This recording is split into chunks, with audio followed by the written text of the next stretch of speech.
کچھ نیکیاں ایسی بھی ہونی چاہیے جن کا اللہ کے سوا کوئی گواہ نہ ہو۔ معافیاں تو غلطیوں کی ہوتی ہیں، اذیتوں کا تو مکافات عمل ہوتا ہے۔ حضرت علی رضی اللہ تعالیٰ عنہ نے فرمایا، زندگی تھکا دینے والی چیز ہے، اور جب تم تھک جاؤ تو اپنے رب کو یاد کر لو، کیونکہ سکون تو صرف اللہ کے ذکر میں ہی ہے۔ مزاج کے خلاف بات پر مسکرا کر نظر انداز کر دینا لڑنے سے بہتر ہے۔ آپ کے الفاظ بہت طاقتور ہیں، وہ کسی غمزدہ کے دل میں امید کی کرن لا سکتے ہیں یا وہ اسے مزید کرب میں مبتلا کر سکتے ہیں، اس لیے ہمیشہ ان کو ذہانت سے منتخب کریں۔ جملہ بہت چھوٹا ہے لیکن اس کی طاقت بہت زیادہ ہے۔ اللہ کی طرف آ جاؤ اس سے پہلے کہ اللہ تمہیں اپنی طرف بلا لے۔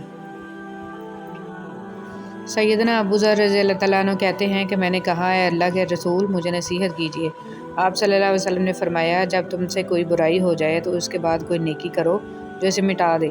میں نے کہا، اے اللہ کے رسول، کیا لا الہ الا اللہ کہنا بھی نیکی ہے؟ آپ صلی اللہ علیہ وسلم نے فرمایا، یہ تو افضل نیکی ہے۔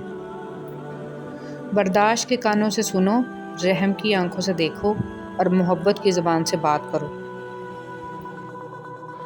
اگر آپ کا دل خالص و پاکیزہ ہے تو دنیا کی کوئی شیطانی قوت آپ کا محاصرہ نہیں کر سکتی۔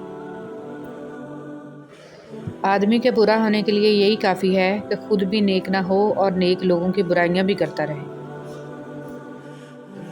خاموشی سے بڑا کوئی جواب نہیں ہوتا، لیکن خاموشی سے بڑا کوئی عذاب بھی نہیں ہوتا۔ پھول بادل کے گرجنے سے نہیں، بادل کے برسنے سے اگتے ہیں، لہٰذا اپنی آواز کی بجائے اپنے دلائل کو ہمیشہ بلند کیجیے۔ صبر جنت کے خزانوں میں سے ایک خزانہ ہے، اور انسان ایک گھڑی کے صبر سے تمام بھلائیاں حاصل کر لیتا ہے۔